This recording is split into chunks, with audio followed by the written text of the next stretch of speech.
నమస్తే welcome to VBC on TV news నేను ప్రసన్న ముందుగా ఈనాటి ముఖ్యాంశాలు పాక్ ఆరోపణలను తిప్పికొట్టిన భారత్ నిరాధార ఆరోపణలు ఖండించిన విదేశాంగ శాఖ ఆర్ఎస్ఎస్ లో సేవలకు ఇక సెలవు శంకర్రావు తత్వాడి మృతి పట్ల ప్రధాని సంతాపం హోలీ వేడుకల్లో న్యూజిలాండ్ ప్రధాని ఇస్కాన్ ఆక్లాండ్ కేంద్రంలో ప్రజలతో కలిసి సంబరాలు మంగళగిరిని అన్ని విధాలుగా అభివృద్ధి చేస్తానన్న మంత్రి నారా లోకేష్ ప్రజల రుణం తీర్చుకోలేనిదని వ్యాఖ్య భారత్ పొరుగు దేశాల్లో అస్థిరత నెలకొల్పేందుకు ప్రయత్నిస్తుందని పాకిస్తాన్ భారత్ పై మరోసారి నోరు పారేసుకుంది. బలూచిస్తాన్ లో జరిగిన రైలు హైజాక్ ఘటనపై పాక్ విదేశాంగ అధికార ప్రతినిధి షఫ్కత్ అలీఖాన్ మీడియాతో మాట్లాడుతూ భారత్ పై అక్కసు వెళ్లగక్కారు. భారత్ తమ దేశానికి వ్యతిరేకంగా ఉగ్రవాదాన్ని ప్రోత్సహిస్తుందని తీవ్ర ఆరోపణలు చేశారు. పొరుగు దేశాల్లో అస్థిరత నెలకొల్పేందుకు ప్రయత్నిస్తూ ప్రపంచ వ్యాప్తంగా హత్యాకాండకు పాల్పడుతుందని అన్నారు. ఈ విషయంపై భారత విదేశాంగ శాఖ స్పందిస్తూ పాక్ చేస్తున్న నిరాధార ఆరోపణలను తాము తీవ్రంగా వ్యతిరేకిస్తున్నట్లు పేర్కొంది. ఉగ్రవాదానికి కేంద్రం ఎక్కడుందో ప్రపంచం మొత్తానికి తెలుసునని విదేశాంగ శాఖ అధికార ప్రతినిధి రణధీర్ జైస్వాల్ అన్నారు. వారు ఇతరుల వైపు వేలు చూపించే బదులు తమ అంతర్గత సమస్యలపై దృష్టి సారిస్తే బాగుంటుందని సలహా ఇచ్చారు. ప్రముఖ ఆర్ఎస్ఎస్ నాయకుడు శంకర్రావు తత్వాడి మార్చి 12 రాత్రి అనారోగ్యంతో కాలం చేశారు. ఆయన మృతి పట్ల ప్రధాని మోదీ సంతాపం తెలిపారు. 1993లో జన్మించిన శంకర్రావు తన మొత్తం జీవితాన్ని ఆర్ఎస్ఎస్ కి అంకితం చేసి ఆర్ఎస్ఎస్ ఘనతను ప్రపంచవ్యాప్తంగా చాటి చెప్పారు. ఆర్ఎస్ఎస్ విధి విధానాలను ప్రజలకు చాటి చెప్పడంలో తనదైన ముద్ర వేశారు. విశ్వ విభాగ్ మాజీ సంయోజక అయిన తత్వాడి 92 సంవత్సరాల వయసులో మరణించారు. ఈ విషయం తెలిసిన ప్రముఖ నాయకులు అలానే వీబీసీ ఆన్ టీవీ కూడా సంతాపం తెలిపారు.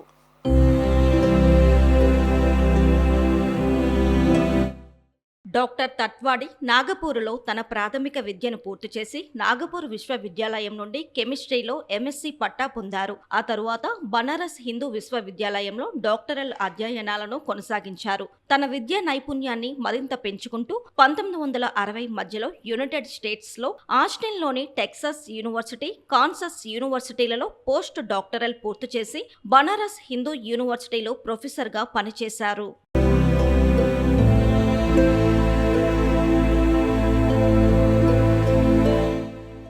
చిన్నప్పటి నుండి ఆర్ఎస్ఎస్ లో చేరాలనే పట్టుదల ఉండడంతో 1992లో ఆయన ముందస్తు పదవి విరమణ చేశారు. తత్వాడి యుఎస్ఏలో హిందూ స్వయం సేవక్ సంఘ్ కార్యకలాపాలను విస్తరించడంలో కీలక పాత్ర పోషించారు. తరువాత కొంతకాలం అక్కడ విస్తారక్గా కూడా పనిచేశారు. 1989లో ఆయన అధికారికంగా యూకేకి ప్రచారక్గా నియమించబడ్డారు. అక్కడ ఆయన 2011 వరకు అవిశ్రాంతంగా సేవలందించారు. శంకర్రావు 1993లో విశ్వ విభాగ్ సంయోజక్గా బాధ్యతలు స్వీకరించారు. 60కి పైగా దేశాలలో పర్యటించారు. విశ్వసంఘ్ శిక్ష వర్గ్, విశ్వసంఘ్ శిబిర్, మిల్టన్ కీన్స్ లో హిందూ సంఘం మరియు యూకేలో హిందూ మార్తాన్ వంటి ప్రధాన కార్యక్రమాలను పర్యవేక్షించారు. ఆయన నాయకత్వంలో భారతదేశం వెలుపల కార్యకలాపాలు అన్ని ఖండాలలో గణనీయంగా విస్తరించాయి. తత్వాడి 2011 నుండి నాగపూర్లోని మహాల్ కార్యాలయంలోని డాక్టర్ హెడ్గేవర్ భవన్లో నివాసం ఉండేవారు. గత కొన్ని నెలలుగా ఆయనకు ఆరోగ్యం క్షీణించటంతో ఆయన మహాల్ కార్యాలయంలో తుదిశ్వాస విడిచారు. అయితే ఆయన భౌతిక కాయాన్ని నాగపూర్ ఎయిమ్స్ ఆసుపత్రికి విరాళంగా ఇచ్చారు.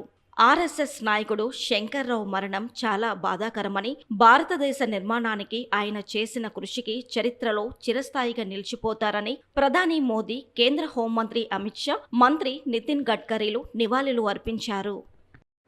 వయసుతో సంబంధం లేకుండా అందరూ ఎంతో సంతోషంగా జరుపుకునేది హోలీ పండుగ. నేడు ప్రపంచవ్యాప్తంగా హోలీ పండుగ జరుపుకుంటున్నారు. ఈ క్రమంలో న్యూజిలాండ్ ప్రధానమంత్రి క్రిస్టోఫర్ లూక్సన్ సైతం ప్రజలతో కలిసి హోలీ పండుగలో పాల్గొన్నారు. ఇస్కాన్ ఆక్లాండ్ కేంద్రంలో పెద్ద సంఖ్యలో జనంతో కలిసి సహజ సిద్ధమైన రంగులతో హోలీ ఆడారు. అందుకు సంబంధించిన విజువల్స్ ప్రస్తుతం సోషల్ మీడియా వేదికగా వైరల్ గా మారాయి. వాణిజ్యం, పెట్టుబడులతో సహా కీలక అంశాల్లో ద్వైపాక్షిక సంబంధాలపై చర్చలు జరపడానికి ఆయన మార్చి 16 నుంచి 20వ తేదీ వరకు భారత్ లో పర్యటించబోతున్నారు. తాను భారతదేశానికి బిగ్ ఫ్యాన్ అని అంటూ ఆయన పలుమార్లు తెలియజేశారు. మంగళగిరిపై మంత్రి నారా లోకేష్ హామీల వర్షం కురిపించారు. మంగళగిరిని అన్ని విధాలుగా అభివృద్ధి చేస్తానని మంత్రి నారా లోకేష్ వ్యాఖ్యానించారు. మంగళగిరి ప్రజలకు అండగా ఉంటానని, ఇక్కడ ప్రజల రుణం తీర్చుకోలేనిదని తెలిపారు. ప్రజలు తనను ఆశీర్వదించి ఎమ్మెల్యేగా గెలిపించారని మంత్రి నారా లోకేష్ అన్నారు. మంగళగిరి నియోజకవర్గం ఎర్రబాలెం ఇండస్ట్రియల్ ఏరియాలో భగవాన్ మహావీర్ గోశాల సంస్థ ఆధ్వర్యంలో పునరుద్ధరించిన గోశాలను మంత్రి నారా లోకేష్ ప్రారంభించారు. గోవులను పూజిస్తే దేవుడిని పూజించినట్టేనని ఆయన పేర్కొన్నారు. ఏపీలో ఎన్నడూ జరగని విధంగా మంగళగిరిని అభివృద్ధి చేస్తానని చెప్పారు. ఈ ప్రాంతంలో జెమ్స్ అండ్ జ్యువెలరీ పార్క్ ఏర్పాటుకు కృషి చేస్తున్నానని మంత్రి నారా లోకేష్ పేర్కొన్నారు. పొద్దున్న రోజు ఒకరు కట్ చేసుకుంటే వెళ్తే సాయంత్రం పూట లేయింగ్ జరిగిపోవాలి, రెండో రోజు టెస్టింగ్ అయిపోవాలి, మూడో రోజు క్లోజ్ అయిపోవాలి. రోడ్ పర్ఫెక్ట్ గా ఉండాలి మనకి. అంటే 3 రోజులు అన్ని పనులు అయిపోవాలి. ఏ వీధిలోకి వెళ్ళినా అట్లా చేయాలనే లక్ష్యంతో కూటమి ప్రభుత్వం పనిచేస్తుంది. అంతేకాదు ఆనాడు చెప్పే జెమ్స్ అండ్ జ్యువెలరీ పార్క్ ప్రత్యేకంగా మంగళగిరిలో ఏర్పాటు చేయాలి అని లక్ష్యం పెట్టుకున్న దానికి భూములు కూడా ఎత్తికాం. డిజైనింగ్ జరుగుతుంది. అంటే డిజైన్ టు రీటైల్ అంతా మంగళగిరిలో జరగాలి. మనకు అనేక మంది స్వర్ణకారులు ఉన్నారు కనుక వాళ్ళని ఆదుకోవాలి లక్ష్యంతో మన ప్రభుత్వం పనిచేస్తుంది. అంతేకాదు స్వర్ణకారుల కార్పొరేషన్ ఏర్పాటు చేసాం. ఈ బడ్జెట్ లో నిధులు వచ్చినాయి. వచ్చే సంవత్సరం అంటే ఏప్రిల్ నుంచి స్వర్ణకారులకు ప్రత్యేకంగా ట్రైనింగ్ కూడా ఏర్పాటు చేయాలి లక్ష్యంతో కూటమి ప్రభుత్వం పనిచేస్తుంది. తమిళనాడు బడ్జెట్ పత్రాల్లో రూపాయి గుర్తును తొలగించి రూ అనే అర్థం వచ్చే అక్షరాన్ని చేర్చిన వ్యవహారంపై కేంద్ర ఆర్థిక శాఖ మంత్రి నిర్మలా సీతారామన్ మండిపడ్డారు. ఒకవేళ ఆ గుర్తుతో ఇబ్బంది ఉంటే 2010లో దాన్ని కేంద్రం అధికారికంగా ఆమోదించిన సమయంలో ఎందుకు వ్యతిరేకించలేదని డీఎంకేను ఎక్స్ వేదికగా ప్రశ్నించారు. ఆ సమయంలో అధికారంలో ఉన్న యూపీఏ ప్రభుత్వంలో డీఎంకే భాగస్వామ్య పక్షంగా ఉన్న విషయాన్ని గుర్తు చేశారు. రూపాయి సింబల్ను రూపొందించిన వ్యక్తి డీఎంకే మాజీ ఎమ్మెల్యే తనయుడే కావడం గమనార్హమన్నారు. రూపాయి చిహ్నం అంతర్జాతీయంగా బాగా గుర్తింపు పొందింది. యూపీఏ సేవలను అంతర్జాతీయం చేసేందుకు భారత్ ప్రయత్నాలు చేస్తుంది. ఇటువంటి సమయంలో సొంత కరెన్సీ చిహ్నాన్ని మనం బలహీనపరుస్తున్నామని నిర్మలా సీతారామన్ పేర్కొన్నారు. ఎన్నికైన ప్రజాప్రతినిధులు, అధికారులు దేశ సార్వభౌమత్వాన్ని, సమగ్రతను నిలబెడతామని రాజ్యాంగం ప్రకారం ప్రమాణం చేస్తారని, అయితే రూపాయి వంటి జాతీయ చిహ్నాన్ని తొలగించడం ఆ ప్రమాణానికి విరుద్ధమని వ్యాఖ్యానించారు. ఇది జాతీయ ఐక్యత పట్ల నిబద్ధతను దెబ్బతీస్తుందన్నారు. డీఎంకే చర్యలు దేశ ఐక్యతను బలహీనపరిచే వేర్పాటువాద భావాలను ప్రోత్సహించే ప్రమాదకరమైన మనస్తత్వాన్ని సూచిస్తుందని మండిపడ్డారు.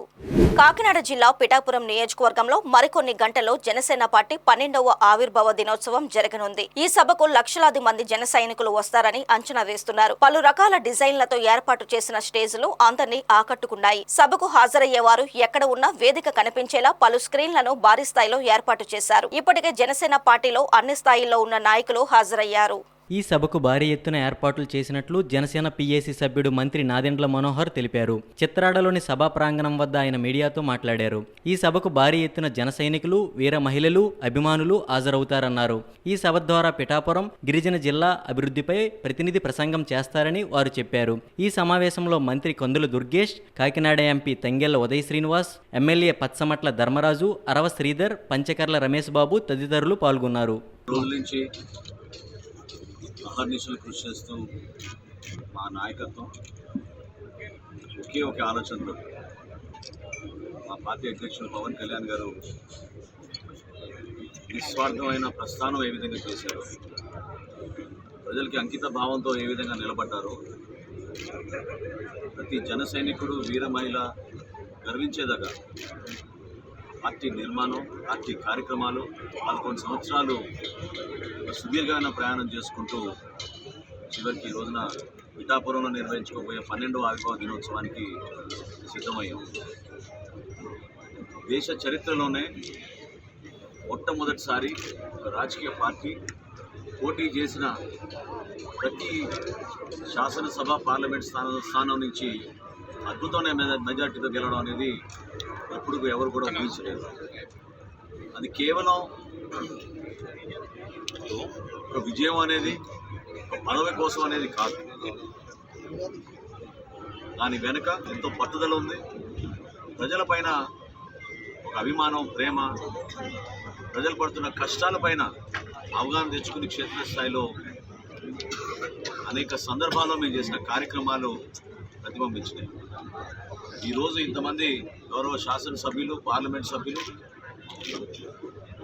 ప్రతి గ్రామంలో కూడా మాకు ఎన్నికైన సర్పంచ్లు, జెడ్పీటీసీలు, కార్పొరేటర్లు, కౌన్సిలర్లు, ఎంపీటీసీలు, పార్టీ వ్యవస్థ అనేది నిర్మాణం కొంచెం సమయం పట్టింది.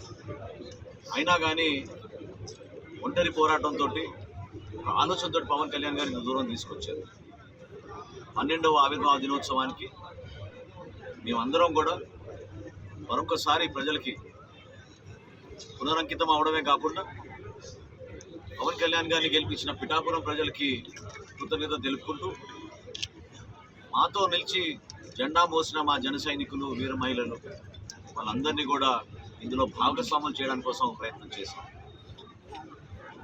14 కమిటీలు ఏర్పాటు చేశాం.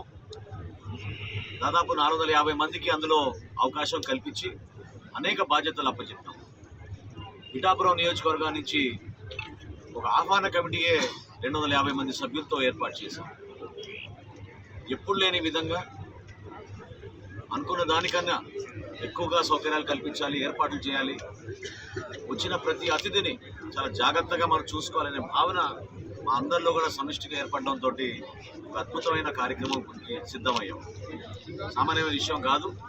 కానీ 4 ప్రధాన రహదారులపైన తిరిగి వెళ్ళేటప్పుడు కూడా భోజనం ఏర్పాట్లు చేయాలని మా గౌరవ శాసనసభ్యులు, పార్లమెంట్ సభ్యులు కలిసికట్టుగా నిర్ణయం తీసుకుని వాళ్ళు ఆ కార్యక్రమాన్ని మొట్టమొదటిసారి మనం చేపట్టే విధంగా ప్రజలకి అందుబాటులో ఉండడానికి కోసం చేస్తున్న ప్రయత్నం. ఖచ్చితంగా విలువలతో కూడిన రాజకీయ జీవితం. కాకినాడ జిల్లా జగ్గంపేట నియోజకవర్గంలో ఉన్న అన్ని గ్రామాలలో జనసేన పార్టీ 12వ ఆవిర్భావ దినోత్సవాలు ఘనంగా నిర్వహించారు. గండేపల్లి మండలం గండేపల్లి గ్రామంలో ఆవిర్భావ సభ కోఆర్డినేటర్లు అక్కల గాంధీ, శ్యామ్ సుధాకర్, జగ్గంపేట నియోజకవర్గ జనసేన ఇన్ఛార్జ్ తుమ్మలపల్లి రమేష్ జెండా ఆవిష్కరించి కేక్ కట్ చేశారు. జన సైనికులు, వీర మహిళలు, కార్యకర్తలకి శుభాకాంక్షలు తెలిపారు. ఈ కార్యక్రమంలో గండేపల్లి మండల గ్రామ నాయకులు పాల్గొన్నారు. నెంబర్ ప్లేట్లు లేకుండా తిరిగే వాహన చోదకులు, ర్యాష్ డ్రైవర్లు, మైనర్ డ్రైవింగ్లపై ప్రత్యేక దృష్టి సారించామని కామారెడ్డి జిల్లా ఎస్పీ రాజేష్ చంద్ర తెలిపారు. మద్యం సేవించి వాహనాలు నడిపితే కఠిన చర్యలు తీసుకుంటామని ఆయన హెచ్చరించారు. తెలంగాణలోని కామారెడ్డి జిల్లా కేంద్రం నిజాం సాగర్ చౌరస్తాలో వెహికల్ చెకింగ్ చేస్తున్న పట్టణ టౌన్ సీఐ చంద్రశేఖర్ రెడ్డి సిబ్బందికి ఆదేశాలు ఇచ్చారు. అలాగే నరసన్నపల్లి చౌరస్తా దగ్గర వెహికల్ చెకింగ్ చేస్తున్న దేవునిపల్లి ఎస్ఐ సిబ్బందికి కూడా జిల్లా ఎస్పీ పలు సూచనలు చేశారు. నెంబర్ ప్లేట్ లేకుండా వాహనాలు నడుపుతున్న వారిలో యువత ఎక్కువని, ఈ విషయంలో తల్లిదండ్రులు తమ పిల్లలను అప్రమత్తం చేయాలని కోరారు. మైనర్లకు వాహనాలు ఇచ్చినా కఠిన చర్యలు తీసుకుంటామని ఆయన హెచ్చరించారు. ఎస్పీ వెంట జిల్లా స్పెషల్ బ్రాంచ్ ఇన్స్పెక్టర్ తిరుపయ్య ఉన్నారు.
తెలంగాణలోని నిజామాబాద్ జిల్లా బెంగాల్ మండలం గోనుగొప్పల గ్రామంలో ఓ సీడ్స్ కంపెనీ ముందు రైతులు ఆందోళన చేపట్టారు. రైతులకు నకిలీ సీడ్స్ ఇవ్వడంతో వేసిన పంట చేతికి రాకపోవడంతో సీడ్స్ ఇచ్చిన యజమాని దుకాణం ఎదుట వారు ఆందోళన చేపట్టారు. ఈ గ్రామంలో సుమారు 50 మంది రైతులు ప్రైవేటు వ్యాపారుల దగ్గర శ్రీరామ, కావేరి వరి కంపెనీల విత్తనాలు కొనుగోలు చేశారు. దీంతో సుమారు 100 ఎకరాల్లో పంట వేశారు. పంట వేసి 5 నెలలు గడిచినా పంట చేతికి రాకపోవడంతో రైతులు ఆందోళన చెందుతున్నారు. ఒకవైపు వరి పంట చేతికి రాక పెట్టిన పెట్టుబడి నష్టపోయిన తమను ఆదుకోవాలని రైతులు డిమాండ్ చేశారు.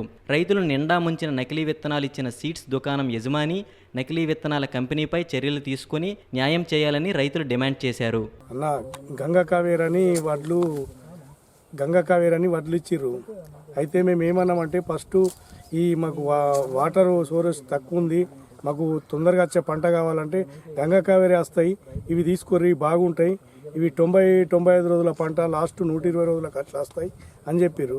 120 రోజులకు వస్తే మాకు మరి అవే వడ్లు కావాలని, ఎంత సంచి అంటే 650 అక్కడ ఉంది రేటు, ఇంకా వేరే రేటు, వీళ్ళు 950 అని ఇచ్చారు. మాకు ఉద్దర కాబట్టి మేము కూడా ఏమనలేం. రెసిప్ట్ ఇవ్వమంటే అడిగినాం. రెసిప్ట్ ఇవ్వమంటే అడిగితే వాళ్ళు ఏమన్నారు, నువ్వు మీరు డబ్బులు కట్టేటప్పుడు ఇస్తాం కదా అని చెప్పారు, రిసిప్ట్ ఇస్తామని. అప్పుడు ఇస్తామంటే తీసుకొచ్చినాం, అలికిన మొలకలకి రోజు కూడా చెప్పినాం ఇవి గంగా కావేరి అట్లా లెక్క లేవు, సన్నం ఉన్నాయి అట్లు. మరి ఇవేంటంటే అవే మీకేం గుర్తు, కొండూరు ఇచ్చినాం, అటు సివేజన్స్ ఇచ్చింది, అందరి జాలు ఇచ్చినాం, ఇవే అడ్లు అని అన్నారు. ఇప్పుడు 4 నెలలు 5 నెలలు అవుతున్నది నాదైతే నా అడ్లు. నా పేరు సుదర్శన్ గౌడు, మాది గోనగప్పులనే, భీమగల్ మండల్ గోనగప్పుల. నేను వేరే వాళ్ళది మాది 6 ఎకరాలు కాక నేను ఇంకా కౌలుకు ఒక 10 ఎకరాలు చేస్తా. నా సొంతం పొలం ఇప్పుడు 5 నెలలు అవుతున్నది. ఇది వరకు ఒకటి ఈనింది, ఒకటి రాలిపోతున్నాయి, ఒకటి మక్కుతున్నది. దాన్ని ఏం చేస్తాం, ఏదైనా రోగం వచ్చిందంటే పంపో బింపో కొడుతుంది, అది సెట్ అవుతుందని. ఇది ఇప్పుడు మంచుకున్న పొలాలన్నా వారిద్దామంటే ఇప్పుడు ఈ సమాల వాటర్ ఉంటాయి, ఈ నెలల వాటర్ ఉండయి. కోనసీమ జిల్లాలో పారిశ్రామికంగా అభివృద్ధి చెందిన మండపేటలో ఏడిద రోడ్డుకు ఉన్న ప్రాముఖ్యత అంతా ఇంతా కాదు. దాదాపుగా పరిశ్రమలన్నీ ఈ రోడ్డుకు ఇరువైపులా ఉన్నాయి. అలాగే ఇటు మండపేట ప్రజలు జాతీయ రహదారికి వెళ్లాలన్నా, అటు దుల్ల ఏడిద శివారు గ్రామాల ప్రజలు మండపేట రావాలన్నా ఈ రోడ్డే ప్రధాన మార్గంగా ఉంది. అయితే ఇంతటి ప్రాముఖ్యతను సంతరించుకున్న ఈ రోడ్డు అధికారుల నిర్లక్ష్యం కారణంగా అస్తవ్యస్తంగా తయారైందని ప్రజలు ఆగ్రహం వ్యక్తం చేస్తున్నారు. ఈ రోడ్డు దుస్థితిపై వీబీసీ ఆన్ టీవీ అందిస్తున్న ప్రత్యేక కథనం.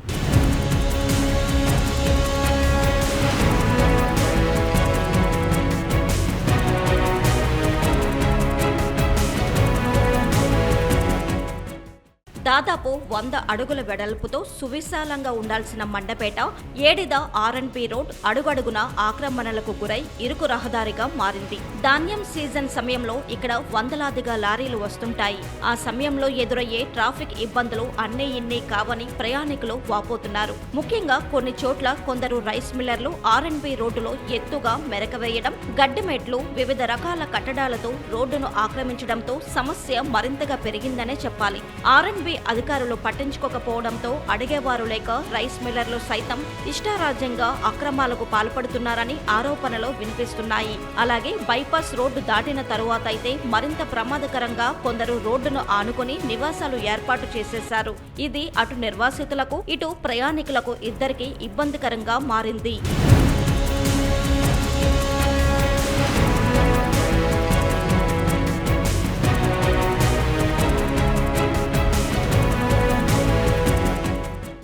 ఏమాత్రం ఆదమరిచినా ఇక్కడ పెను ప్రమాదాలు చోటు చేసుకునే ముప్పు కనిపిస్తుంది. ఇంకోవైపు అడుగడుగున గోతులతో ఈ రోడ్డు ప్రయాణికుల పాలిట శాపంగా మారింది.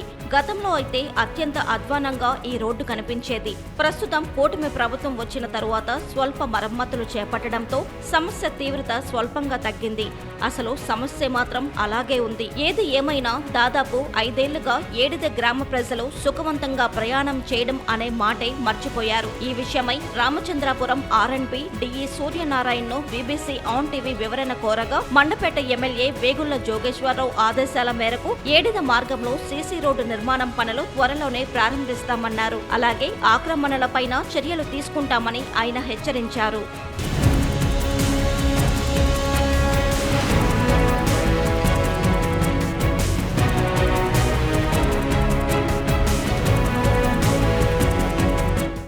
రోడ్డు మీద రావడానికి చాలా ఇబ్బందిగా ఉంటుందండి. రోడ్డు బాగా గతుకులు గుంటలతో చాలా రావడానికి అటు ఇటు ప్రయాణం చేయడానికి చాలా ఇబ్బందిగా ఉంటుంది.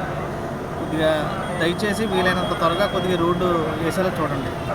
గత కొద్ది సంవత్సరాలుగా రోడ్డు మీద రావడానికి చాలా ఇబ్బంది పడుతున్నాము. రోడ్డు వేసి కూడా దగ్గర చాలా రోజులు అయిపోయింది. కొద్దిగా వీలైనంత త్వరగా రోడ్లు కొద్దిగా రిపేర్ చేసి కొద్దిగా మా ప్రయాణానికి కొద్దిగా బాగుండేలాగా చూడమని కోరుతున్నాం. మెండపేట నుంచి ఏడుదేళ్ళి రోడ్లో చాలా ఇబ్బందులు పడుతున్నారు ప్రయాణికులు. ఎందువల్లంటే పండగ ముందే వర్కులు ప్రారంభించి రోడ్లు ఎగ్గొట్టు వదిలేశారు తప్ప ఎక్కడా చేస్తున్నటువంటి ప్రయత్నాలు ఏం లేవు. ఫస్ట్లో చేశారు, మళ్ళీ వదిలేశారు. మెండపేట నుంచి ఏడుది వచ్చే ప్రయాణికులు కానీ, ఆటోలో వెళ్ళే ప్రయాణికులు కానీ బళ్ళు పోయి ఆటోలు పోయి చాలా ఇబ్బందికర పరిస్థితుల్లో ఉన్నారు. అలాగే దుమ్ము వచ్చి కళ్ళల్లో పడిపోయి చాలా ఇబ్బందికరంగా మారింది. త్వరగా ఈ రోడ్లు వేస్తారని కోరుకుంటూ ఉన్నాం. రోడ్డు వల్ల చాలా ఇబ్బంది వచ్చేసింది. రోడ్డు వల్ల ఆటోలు కూడా చాలా కంట్రోల్ వచ్చేస్తున్నాయి. ఆ ప్రభుత్వం యాత్ర ఆ ప్రభుత్వం ఈ ప్రభుత్వం యాత్ర ఈ ప్రభుత్వం మొత్తం చేయించేసింది. ఈ రోడ్డు యాత్రకి గోతులకి తప్పించి ఏమో మళ్ళీ కడపకి కోరుకొని దెబ్బతినేస్తున్నాయి. వాళ్ళు అయితే మాత్రం చాలా దెబ్బతినేస్తున్నాయి. మాకు త్వరగా కదా రోడ్డు పని చేయించండి.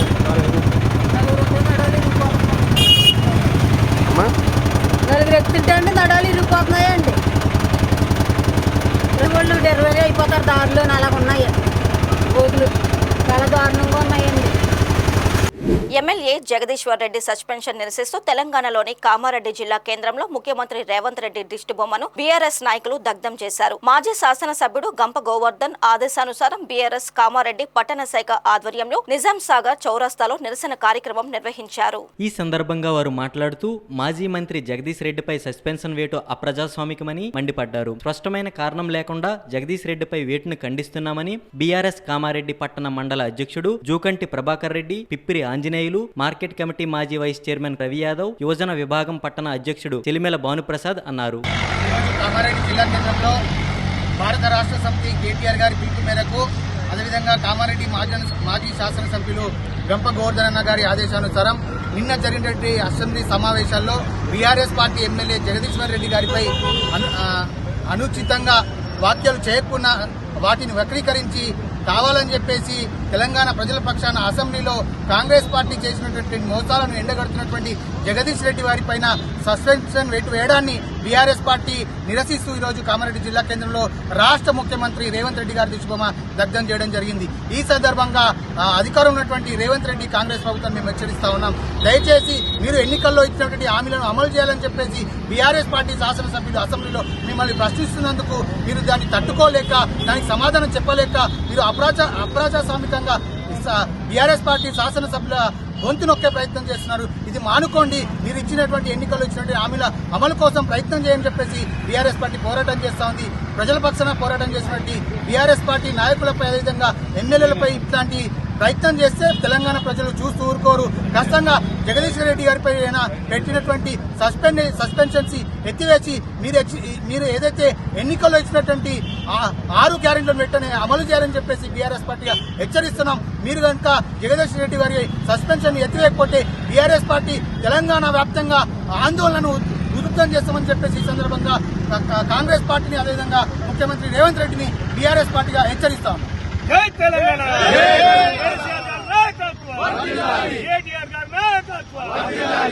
ఈరోజు నా ప్రియతమ నాయకుడు కేటీఆర్ గారు రాష్ట్ర వర్కింగ్ ప్రెసిడెంట్ పిలుపు మేరకు అసెంబ్లీలో రేవంత్ రెడ్డి ప్రభుత్వం జగదీశ్వర్ రెడ్డి గారిని ప్రశ్నించినందుకు గొంతువు నొక్కడానికి ప్రయత్నం చేసి 27 తారీఖు దాకా అతన్ని సస్పెన్షన్ గురి చేశారు. ఏంటంటే ఇలా ప్రజల తరఫున గొంతుతో మాట్లాడుతుంటే గొంతు నెక్క ప్రయత్నం చేస్తున్నాడు. మరి దాని సస్పెన్షన్ 27 తారీఖుగా వాళ్ళు విధించారు. అక్రమంగా ఇలా మమ్మలను బీఆర్ఎస్ ప్రభుత్వాన్ని ఇలా వాళ్ళు ఏదో చేయాలనుకుంటారు కాబట్టి దాని నిరసనగా కామారెడ్డి ఇన్ఛార్జ్ గంపవర్ధన్ పిలుపు మేరకు ఈ రోజున ప్రభుత్వం యొక్క దిష్టిబొమ్మ, రేవంత్ రెడ్డి యొక్క దిష్టిబొమ్మ కాల్చడం జరిగింది. ఇది ఆరంభమే. మీరు ఎంతమంది సస్పెండ్ చేసినా అతను అడిగింది ఏంటి? స్పీకర్ గారు, మీరు అందరికీ ఒక పెద్ద మనిషి, మీరు ఒకరికి ఉండద్దు, అందరి తరఫున ఉండాలని చెప్పేసి మాట్లాడిన దానికి మీరు 27 తారీఖు దాకా సస్పెన్షన్ గురి చేశారు. ఎంతమందిని సస్పెండ్ చేస్తారో మీరు ప్రజా వ్యతిరేక పాలన సాగిస్తున్నారు. ప్రజలు ఆగ్రహానికి గురవుతారు. ఎందుకంటే మీరు ఏదైతే వాగ్దానం చేశారో అవి అమలు చేయకుండా ప్రజలను తప్పుదో పట్టించే విధంగా మా బీఆర్ఎస్ ప్రభుత్వం పార్టీపై దాడి చేస్తున్నారు. తస్మాత్ జాగ్రత్త రేవంత్ రెడ్డి గారు.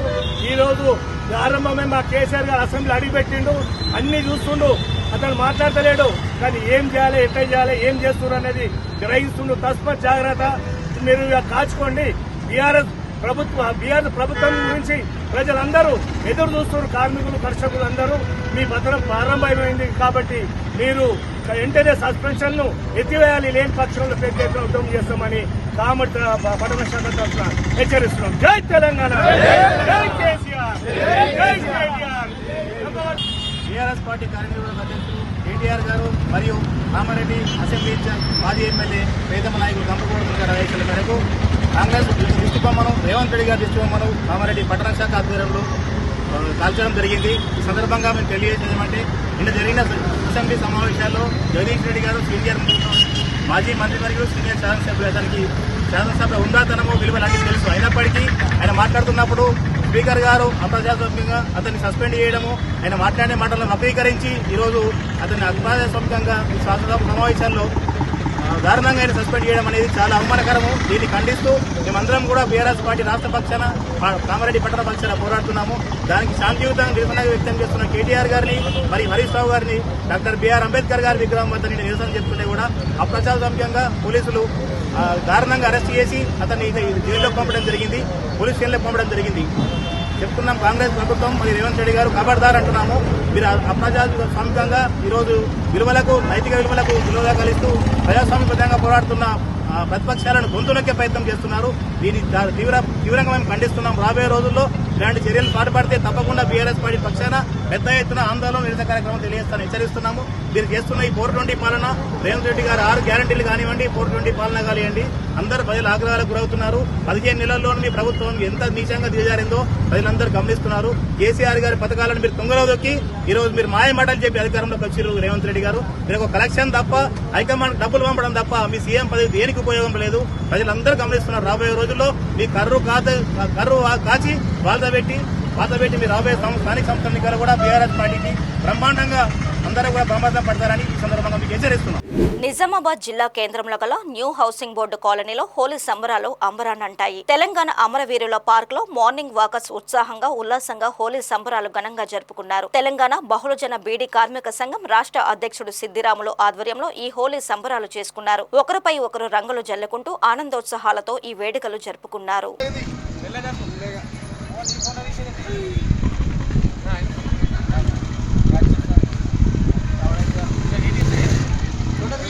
అనకాపల్లి పట్టణం మధ్యలో ఉన్న డంపింగ్ యార్డ్ ను తరలించాలని సిపిఎం డిమాండ్ చేసింది. అనకాపల్లి జీవీఎంసీ అనకాపల్లి జోనల్ కార్యాలయంలో ఏర్పాటు చేసిన డంపింగ్ యార్డ్ ను సిపిఎం పార్టీ బృందం సందర్శించి పరిశీలించారు. సిపిఎం నాయకులు అనకాపల్లి జీవీఎంసీ పరిధిలో ఉడ్పేట, విజయరామరాజుపేట, బర్మ కాలనీ, లేపర్సీ కాలనీలో పర్యటించి స్థానికులను వివరాలు అడిగి తెలుసుకున్నారు. ఉడ్పేట, వేలుపుల వీధి, నెహ్రూ చౌక్ వంటి ప్రాంతాలు తీవ్రమైన దుర్వాసనతో ప్రజలకి అసౌకర్యంగా, అనారోగ్యకరంగా ఈ డంపింగ్ యార్డు గురించి అనేక విషయాలను గుర్తించారు. ఈ సందర్భంగా సిపిఎం పార్టీ రాష్ట్ర కార్యదర్శి వర్గ సభ్యులు కె లోకనాథం మాట్లాడుతూ ఊరిలో ఉన్న చెత్తనంతా తీసుకొచ్చి మున్సిపల్ కార్యాలయంలో వేసుకోవడం దేశమంతట్లో ఒక్క అనకాపల్లిలోనే ఇటువంటి విచిత్రమైన పద్ధతిలో జరుగుతుందన్నారు. దీన్ని సిపిఎం పార్టీ తీవ్రంగా వ్యతిరేకిస్తుందన్నారు. అనకాపల్లి పట్టణంలో అంతా దోమలతో నిండిపోయిందని, దీనివల్ల డెంగ్యూ, మలేరియా వంటి అంటువ్యాధులు ప్రబలి ప్రజలకు వేలాది రూపాయలు ఖర్చవుతుందన్నారు. పక్కనే ప్రభుత్వ ఉన్నత పాఠశాల, జూనియర్ కాలేజీ ఉన్నదని, ఆ పిల్లలు కూడా దుర్వాసనతో తీవ్రమైన అనారోగ్య సమస్యలతో ఇబ్బందులు పాలవుతున్నారన్నారు. అనకాపల్లి నుంచి రాష్ట్ర స్థాయి నాయకులుగా ఎదిగినప్పటికీ అతి ముఖ్యమైన ఈ సమస్యను పరిష్కరించకపోవడం అన్యాయమన్నారు. ఇప్పటికైనా ప్రభుత్వం స్పందించి ఈ డంపింగ్ యార్డును పట్టణం బయట ప్రదేశానికి తరలించాలని డిమాండ్ చేశారు. ఈ కార్యక్రమంలో జిల్లా కమిటీ సభ్యులు తదితరులు పాల్గొన్నారు. అనకాపల్లి కార్పొరేషన్ ఆఫీసులో డంపింగ్ యార్డ్ పెట్టుకొని కోట్లాది రూపాయలు ప్రజల మీద భారాలు వేసే ప్రయత్నం చేస్తున్నారు. ఇది పచ్చి దుర్మార్గం. ఒకప్పుడు మున్సిపల్ కార్పొరేషన్ గా ఉన్నప్పుడు దీనికి సంబంధించిన డంపింగ్ యార్డు శాశ్వత ప్రాతిపదిక మీద భూములు కేటాయించడం గానీ, ఈ చెత్తను తీసుకెళ్లడం గానీ జరగకపోవటం వల్ల వచ్చిన అంశం ఇది. అదే కాకుండా ఈ రోజు కార్పొరేషన్ జీవీఎంసీ కార్పొరేషన్ ఆఫీసులో చెత్తని కొల్లబెట్టుకొని ఇక్కడే డంపింగ్ యార్డ్ కింద పెట్టి ఇక్కడ నుండి కాపుల ఎండాడ తీసుకెళ్లే ప్రయత్నం చేస్తున్నారు. ఈ వార్తలు ఇంతటితో సమాప్తం. మరిన్ని విశేషాలతో మళ్ళీ కలుద్దాం.